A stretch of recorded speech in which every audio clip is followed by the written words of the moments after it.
Good morning. Would you please stand and join me in singing Standing on the Promises?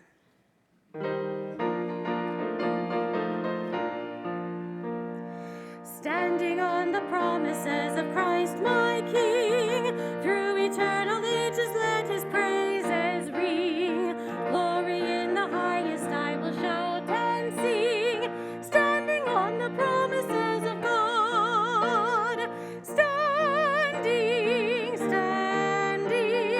Standing on the promises of God, my Savior. Standing. I'm standing on the promises of God, standing on the promises that cannot fail. When the howling storms of doubt and fear assail, by the living word of God I shall prevail, standing on the promises of God, standing on the promises of God, my Savior. Standing. I'm standing on the promises of God, standing on the promises I cannot fall, listening every moment to the Spirit's call, resting in my Savior as my all in all, standing on the promises of God. You know this part.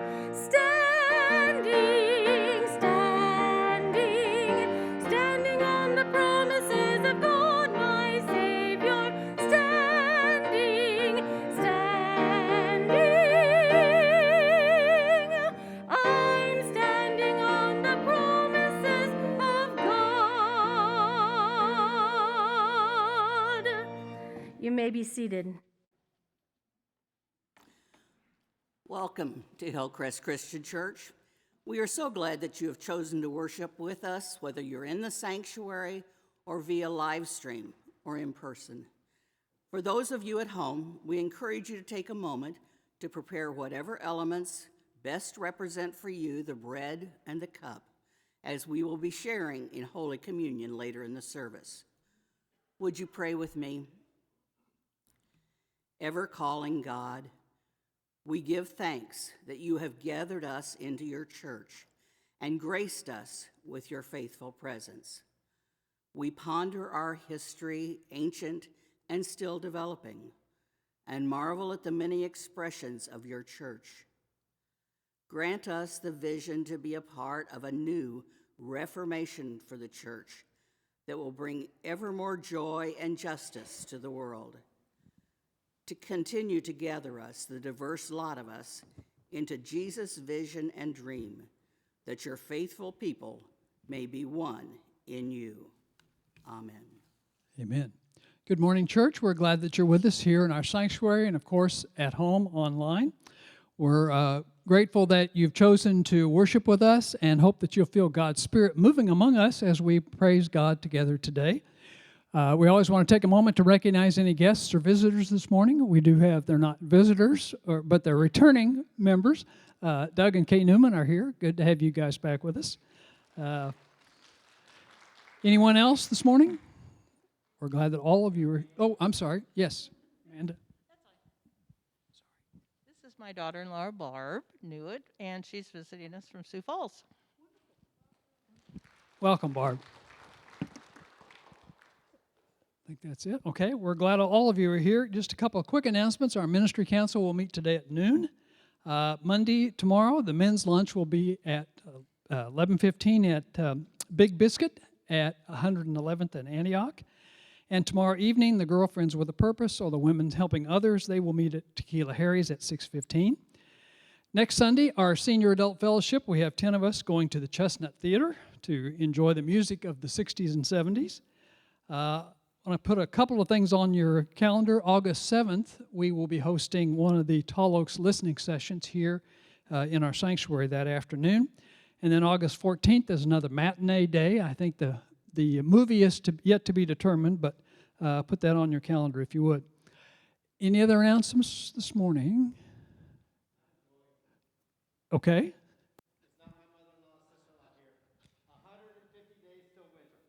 100 150 days till winter. I understand the wind chill today is going to be 96. So, yeah. Oh, yeah. Well, I haven't, yeah, we've got some joys and concerns this morning to share. One concern, Dixie Fuller is in Santa Marta rehab following her knee surgery. She would appreciate your prayers. And we have a joy that Madeline wants to share.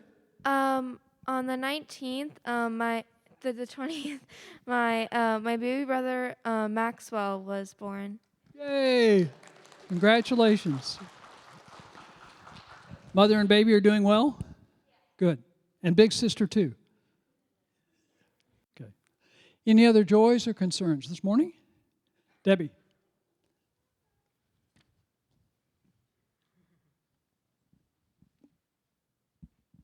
Just as we all know how contagious the new variant is, John's sister, my brother, my sister-in-law, my niece, my nephew, and Lauren came home from Milwaukee yesterday before she was supposed to go back to Philadelphia tomorrow, and she tested positive before she came back. So I would like prayers for my whole family, please. Thank you. It is out there. Any other concerns or joys this morning? If not, then let's continue in a spirit of worship as we give ear to the reading of Holy Scripture.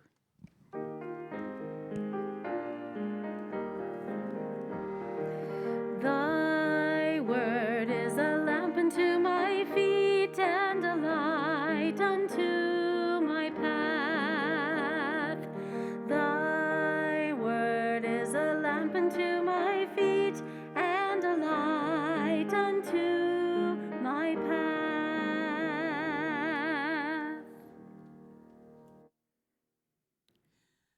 Today, our first scripture comes from Jeremiah 29, verses 10 through 13, found on page 653 of the Old Testament in your Pew Bible. After Babylonia has been the strongest nation for 70 years, I will be kind and bring you back to Jerusalem just as I have promised. I will bless you with a future filled with hope, a future of success, not of suffering. You will turn back to me and ask for help, and I will answer your prayers. You will worship me with all your heart, and I will be with you. The second scripture comes from Romans, the 12th chapter, verses 9 through 21, and is found on page 973. Be sincere in your love for others. Hate everything that is evil and hold tight to everything that is good. Love each other as brothers and sisters and honor others more than you do yourself. Never give up. Eagerly follow the Holy Spirit and serve the Lord, and let your hope be made glad. Be patient in time of trouble and never stop praying. Take care of God's needy people and welcome strangers into your home. Ask God to bless everyone who mistreats you. Ask him to bless them and not to curse them. When others are happy, be happy with them. And when they are sad, be sad. Be friendly with everyone. Don't be proud and feel that you know more than others. Make friends with ordinary people. Don't mistreat someone who has mistreated you, but try to earn the respect of others and do your best to live at peace with everyone. Dear friends, don't try to get even. Let God take revenge. In the scriptures, the Lord says, I am the one to take revenge and pay them back. The scriptures also say, if your enemies are hungry, give them something to eat, and if they are thirsty, give them something to drink. This will be the same as piling burning coals on their heads. Don't let evil defeat you, but defeat evil with good.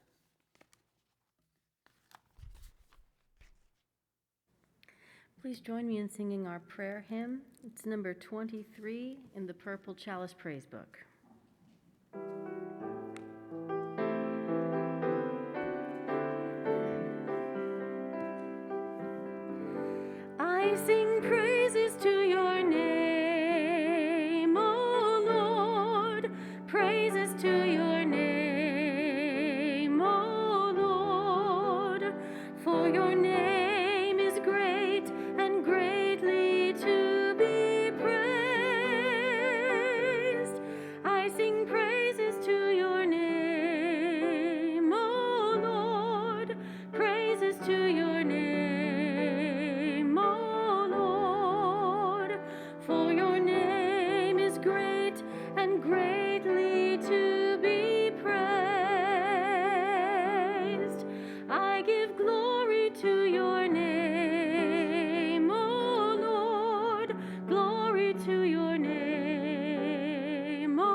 Will you please pray with me?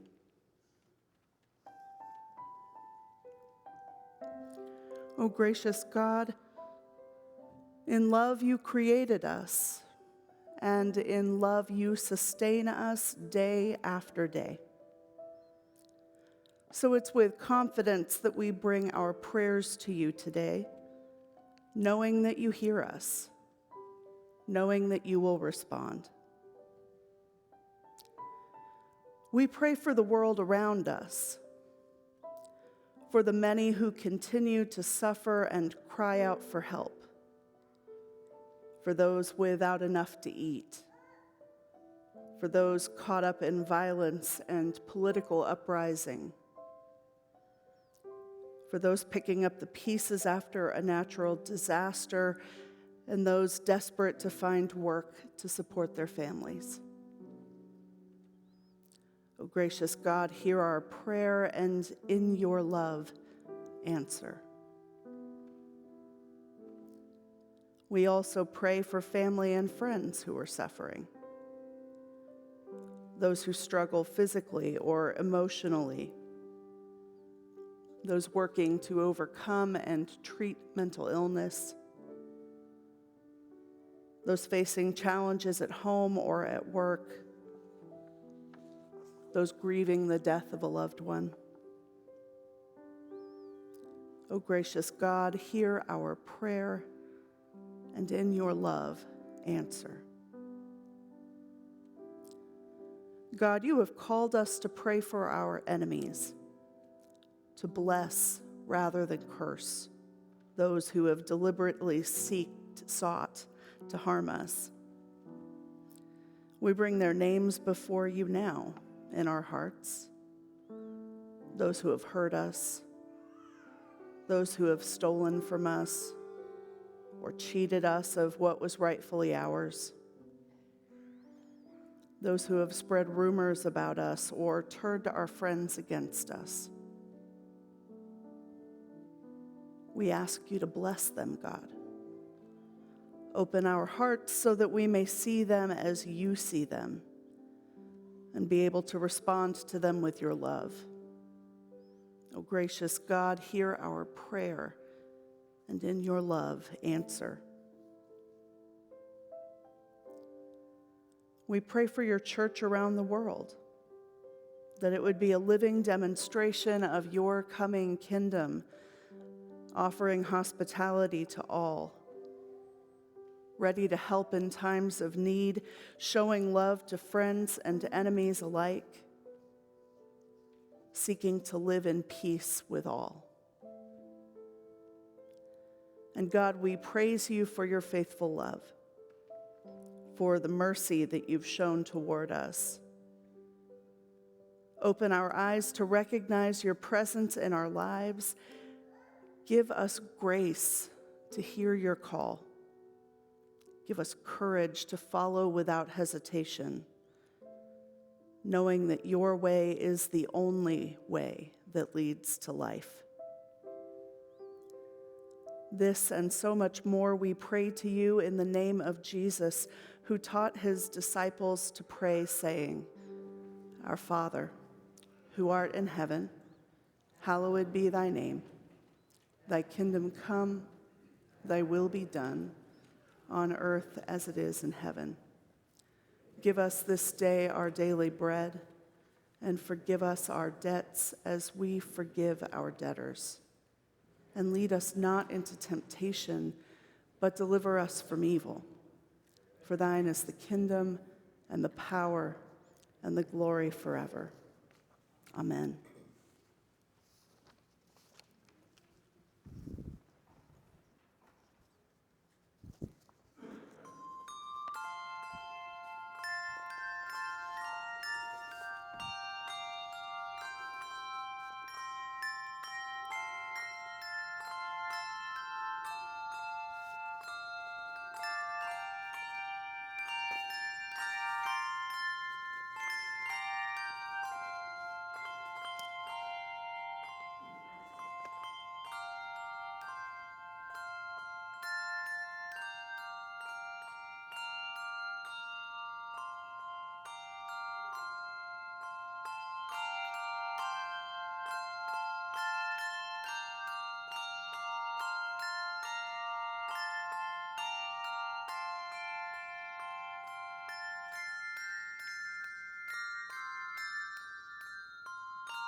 Time, I'd like to invite the children of the church to come forward.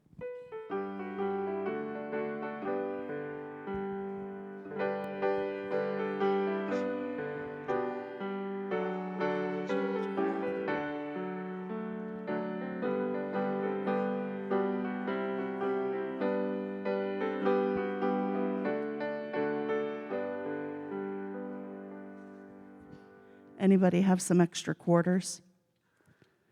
We have a friend up here who doesn't have any. You have some quarters you want to share? Look, we have a new friend right next to you.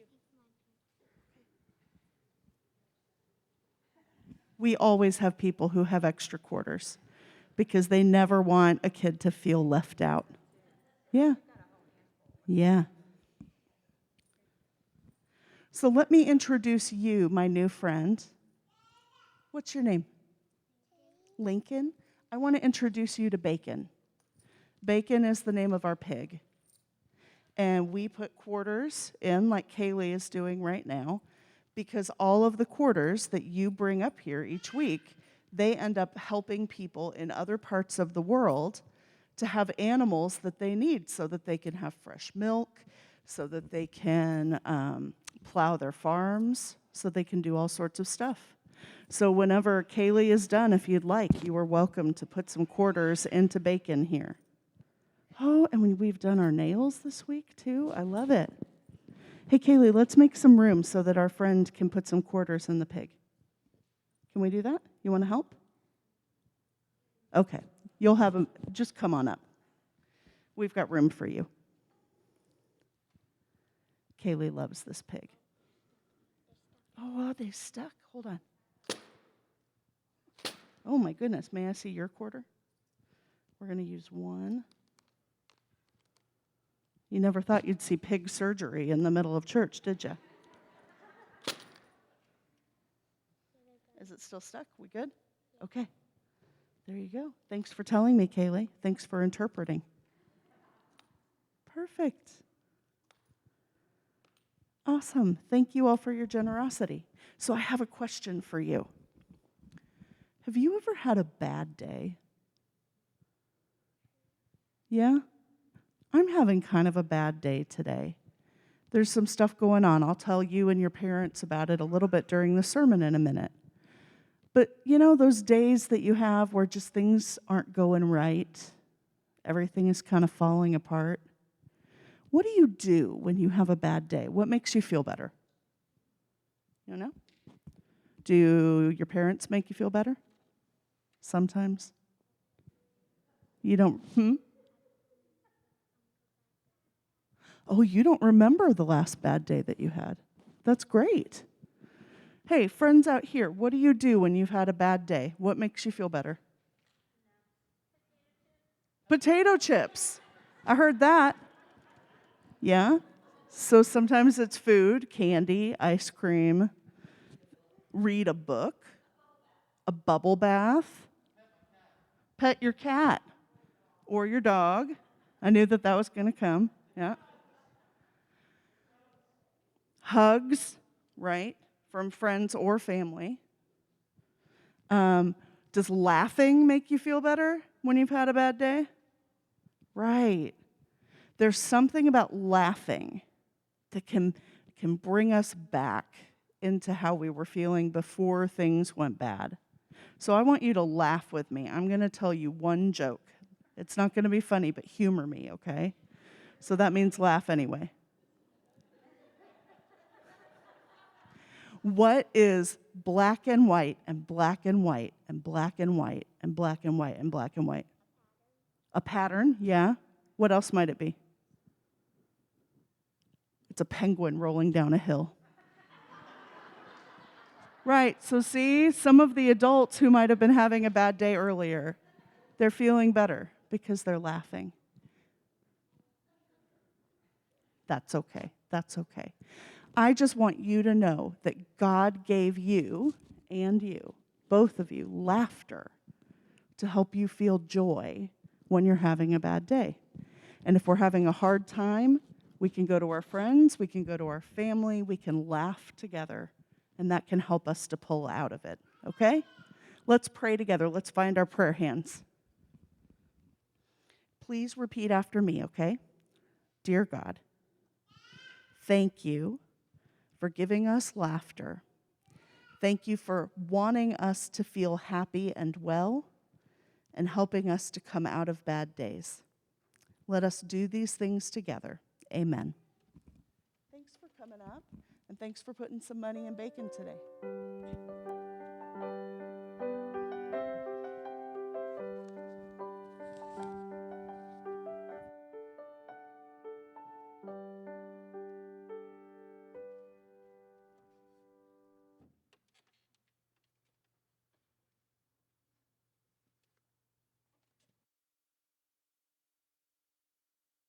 Microphone back, I'll forget, so thanks for giving me a minute. So we've been in the middle of a sermon series for a while now. We had 1 week where we had to kind of step away from the series because of me having COVID-19, and Neil preached on something else that was really timely and important. And today we are concluding that sermon series. So for the series, we've been talking about joy. The name of the sermon series is Rejoice. So over the course of the last month, we've talked about the nature of joy. What is it? We've talked about how we experience joy by looking back on our past, assessing where we've come from together. We've talked about how joy can give us sustaining energy whenever we're in the midst of struggle. And we've also talked about how we can find joy in discerning our purpose. That was the last place that we went with Neil last week. And so today we settle in for a final run by looking at how we might experience joy in things that are hoped for. As that language indicates, we're shifting our perspective a little bit. We're moving into the future tense. We're looking at the way that joy can prepare us for things that aren't yet, things that are yet to come, especially the things for which we hope and yearn. But before we begin with that, I want to give you some fair warning, or at least an admission of sorts. If today you are struggling, if you're struggling with trying to wrap your head around joy in things hoped for because the future that you see stretching out in front of you just doesn't seem particularly hopeful, or if you're simply having a bad day and you're having a hard time talking about joy at all, I want you to know that today I get it, because I'm not really feeling it myself either. I'm tired. I'm weary. Now, some of that definitely does have to do with having been at camp and having been at mission trip, a very busy summer filled with all of those activities. But those activities really have less to do with it than you might imagine. Our camps and our mission trip were excellent this summer. They were actually filled with a great deal of joy. Instead, in this moment, I'm mostly weary because of two things. One, the continuing injustice that I see going on around the world. And then also, I was up all night last night with a sick kiddo. Violet is sick again, and I'm likely going to have to take her to urgent care this afternoon. We already have an appointment booked. It looks possible that she may have post-COVID pneumonia. And so she's just been sick. She's gotten sicker and sicker this whole week while we were away for mission trip. And so, as some of you may understand, it's really difficult to feel joy when someone that you love can't breathe, or if they're struggling with some other challenge. I suspect that we all know what that feels like, to have a hard time feeling joy when we see people that we love who are struggling. Now, to be completely honest, in this moment as a preacher, that makes me feel somewhat disappointed in myself. It would be so much easier to get up here and preach a sermon that would pump you up, that would have you really feeling joy. If I could just find a way to dig deep and to share the joys of camp with you or the joys of mission trip with you. We're going to talk about mission trip next week, though. And it would be disingenuous if I made this sermon all about pumping you up and pretending to feel joy.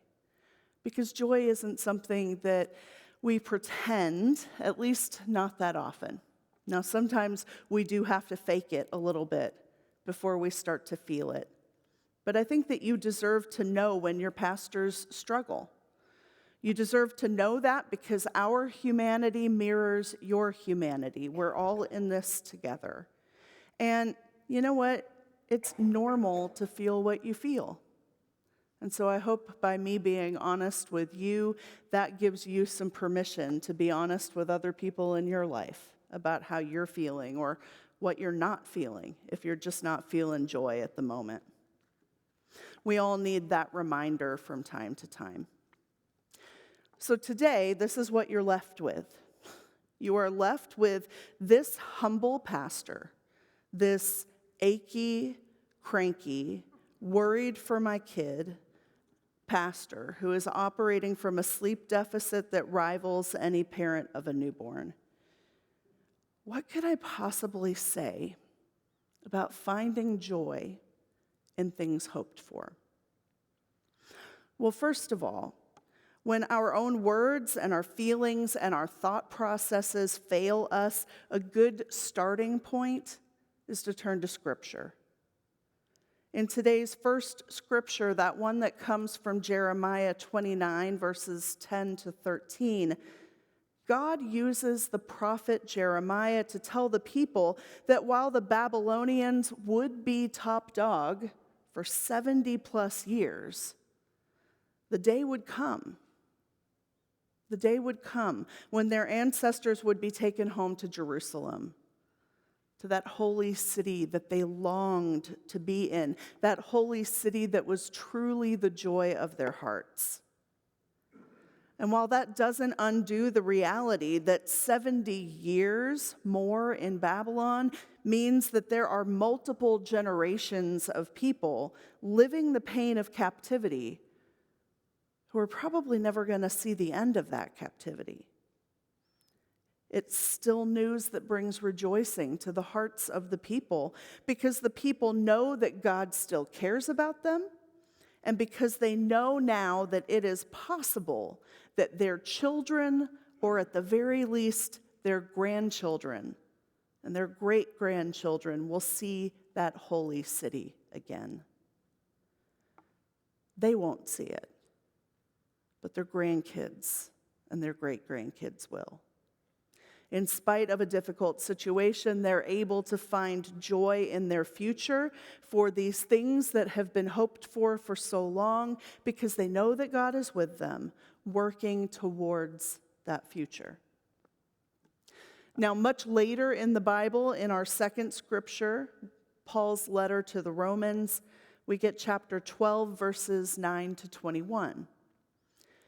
This chapter of Romans is all about what we, followers of Jesus, should be doing, what we should be about. It's filled with verbs, all of those different action words, that we should hope, and we should love, and we should bless, that we should make relationships, that we should live in peace with others, even our enemies, and so on. And according to Paul, joy is a part of that. Though the translation in our Pew Bibles here at Hillcrest uses the phrase, "let your heart make you glad," other translations say, "be joyful in hope." In other words, Paul is talking about how joy is a verb, something that we do. While happiness is an elusive state of being that is something we can chase after, but we very rarely catch, joy is something that we can choose and we can do no matter the circumstances, and it's something that can help to shape the future, something that we take what we have, and when we mix it together with joy, we're able to imagine something different. And in the imagining, as our hope increases, we're able to start making the foundation for that something different, so that the things for which we hope might one day become reality too. When we choose joy, when we do joy, we shape our future. We shape the attitudes of our children and our grandchildren. When they watch us choosing joy, they learn a way of being in the world. We shape the people around us. Doing joy is a way of seeding the future, seeding it so that our hopes can be brought to life for others, even if we don't live to see them. We might not live long enough, but we're helping to put the seeds in the ground. As I was prepping for this sermon, I kept getting reminded over and over again of the 1997 Italian film called Life is Beautiful. You may have seen it. It's set during World War II. It's the story of a father and a son who are sent to a German concentration camp. And while other children in the camp are killed quite quickly, this father manages to keep his son alive. He manages to keep his son hidden by convincing him that it is all an elaborate game. If he hides, if he remains silent, and so on, he will win points each day. And if he wins enough points, at the end of the game, he will reap a fantastic reward. And so while the camp is filled with horror at every turn, the son has a very different experience of the camp because of his father's joyful demeanor. That demeanor is very much a choice. Actually, the father isn't feeling much joy at all.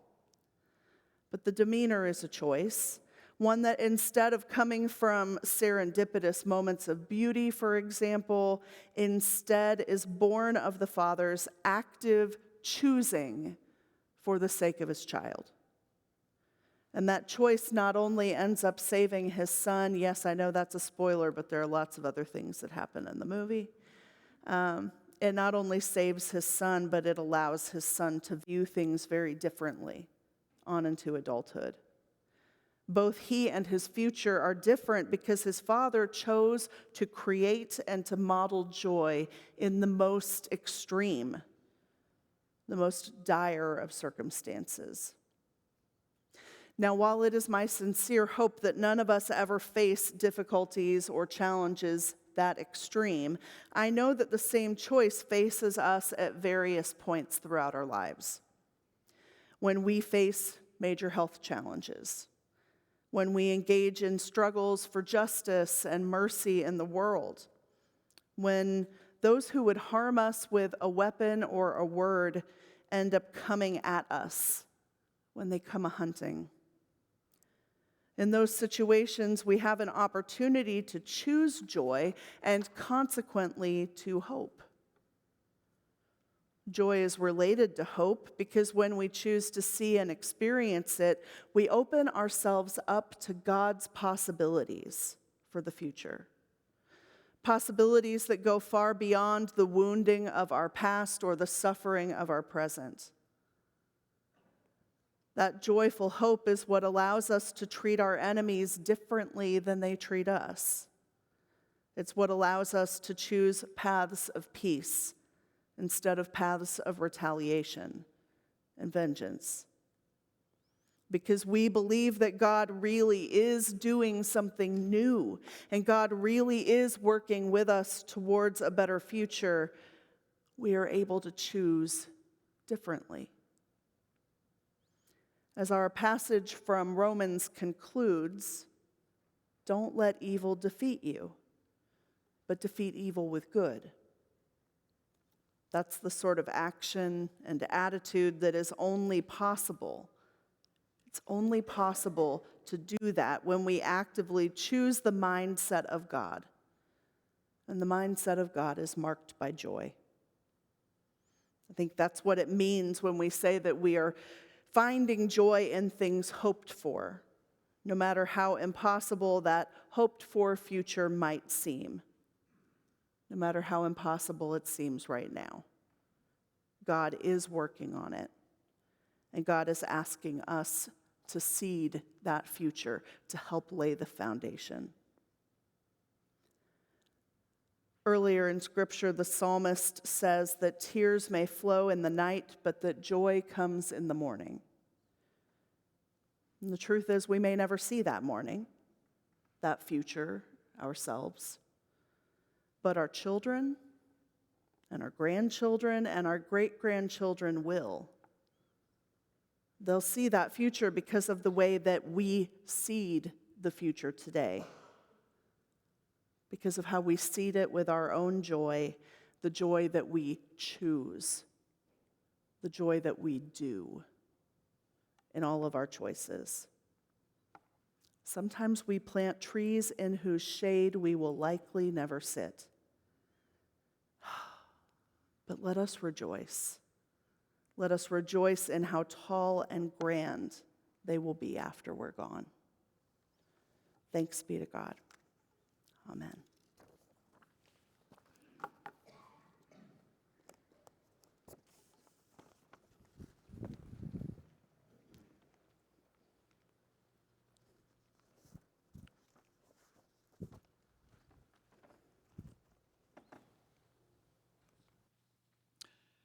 This table is a place of abundance and joy. It is a smorgasbord of compassion, a buffet of forgiveness, an open bar flowing with love. Jesus has symbolically offered himself to each one of us, and we are invited to eat and drink in the Spirit of the Lord. Come now to this table and know that Christ is here. Come with a hungry heart and be fed and be strengthened. All are welcome at Christ's table. Please join me in singing our communion hymn. It's number 429 in your hymnals.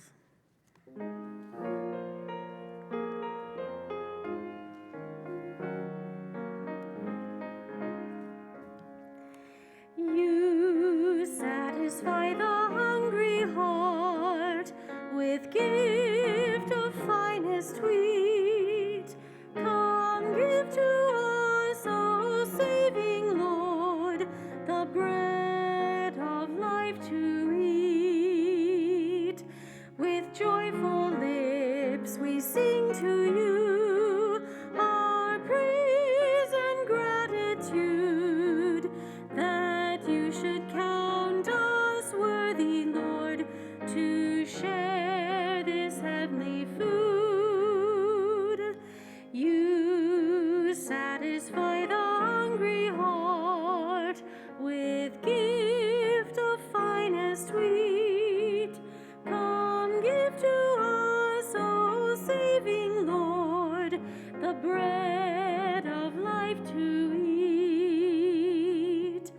You give yourself to us, O Lord, then selfless let us be, to serve each other in your name, in truth and charity. You satisfy the hungry heart with gift of finest wheat. Come give to us, O saving Lord, the bread of life to eat.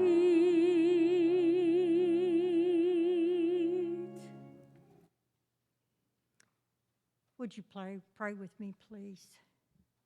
Our most holy Father, we give you thanks for your table that is large enough for all of us to partake.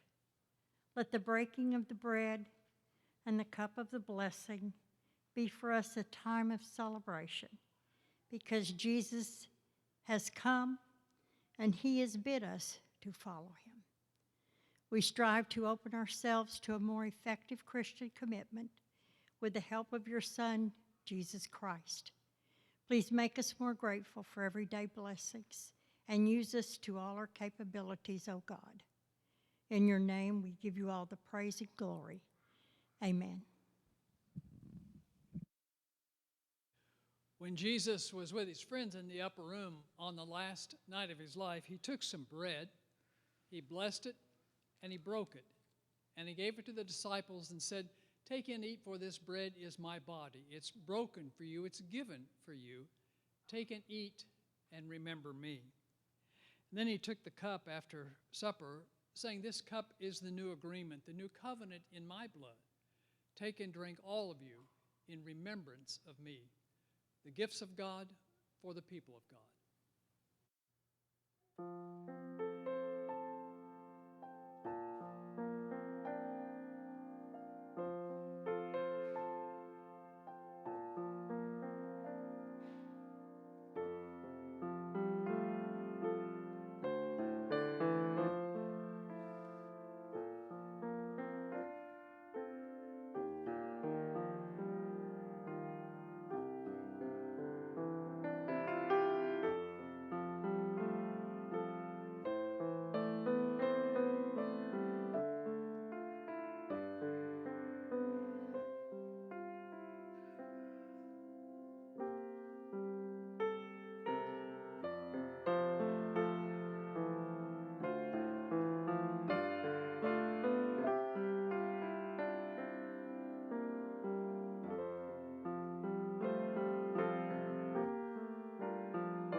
Earlier in the letter to the Romans, Paul reminds us of the various gifts that are given to the body of Christ, the church.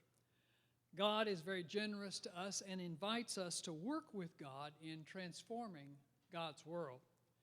Out of our gratitude and love for all that God has done and continues to do for us, let us gather and dedicate and receive our morning offering.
you pray with me, please?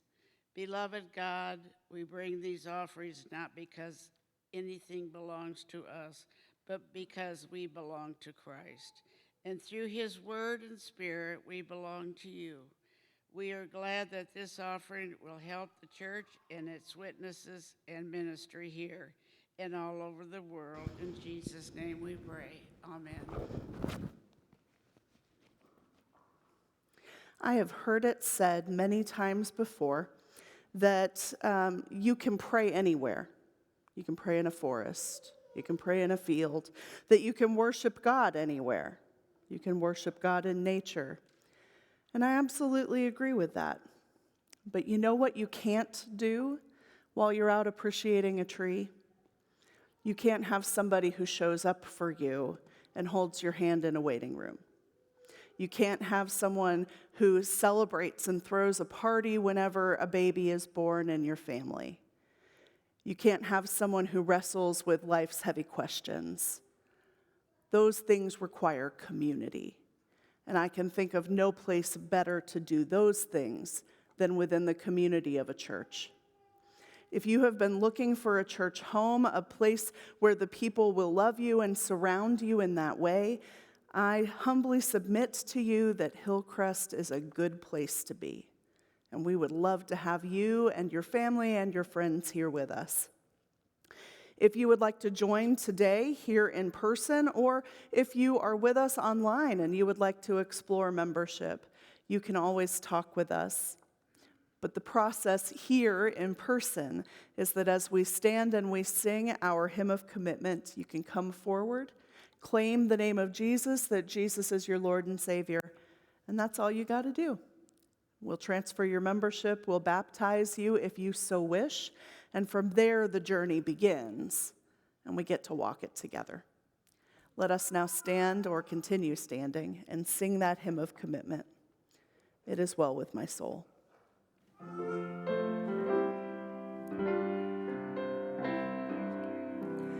When peace like a river attendeth my way, when sorrows like sea billows roll, whatever my lot, thou hast taught me to say, it is well, it is well with my soul. It is well with my soul. It is well, it is well with my soul. May God haste the day when my faith shall be sight, the clouds be rolled back as a scroll, the trump shall resound, and the Lord shall descend. Then so it is well with my soul. It is well with my soul.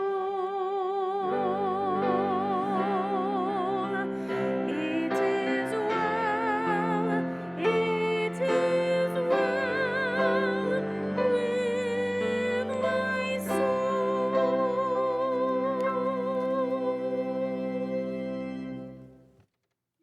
Words of benediction. May the God of hope fill you with all joy and all peace as you trust in God. Amen.